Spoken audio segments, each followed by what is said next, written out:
உடல்ல சில நோய்கள் மூளை சம்பந்தப்பட்டு வருதுங்க.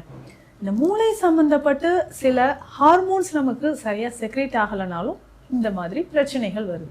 இதுக்கு எல்லாத்துக்குமே சித்தர்கள் அந்த காலத்துல இருந்து நமக்கு மருந்துகள் சொல்லிட்டாங்க. நம்ம தான் அதை எடுக்க தவறிடுறோம். இப்போ மருந்தே இல்லைங்க, இந்த நோய்க்கு மருந்தெல்லாம் கிடையாது. ஆனா உலக அளவுல நிறைய பேர், மில்லியன் கணக்கான மக்கள் இந்த நோயில பாதிக்கப்பட்டிருக்காங்க. அப்படின்னா பார்க்கின்சன் டிசீஸ் தான். இந்த பார்க்கின்சன் டிசீஸ் வந்தா இதை எப்படிங்க நம்ம சரி செய்ய முடியும் அப்படின்றத ஒரு கேள்வி நிறைய பேருக்கு இருக்கு. டாக்டர், இது சித்தால குறையுமா? எத்தனை நாள்ல குறையும்?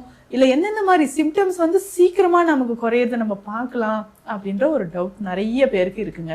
டாக்டர், எவ்வளவோ ட்ரீட்மெண்ட் எடுத்தோம், எனக்கு இம்ப்ரூவ்மெண்ட் தெரியல.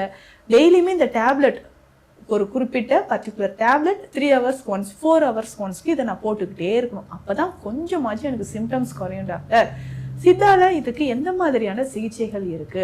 இப்போ சித்த மருத்துவத்துல ஸ்பெஷலா நம்ம நிறைய மருந்துகள் கொடுத்துட்டு இருக்கிறோங்க. இதுல நீங்க நிறைய பேர் சர்ச் பண்ணி பார்த்துருப்பீங்க.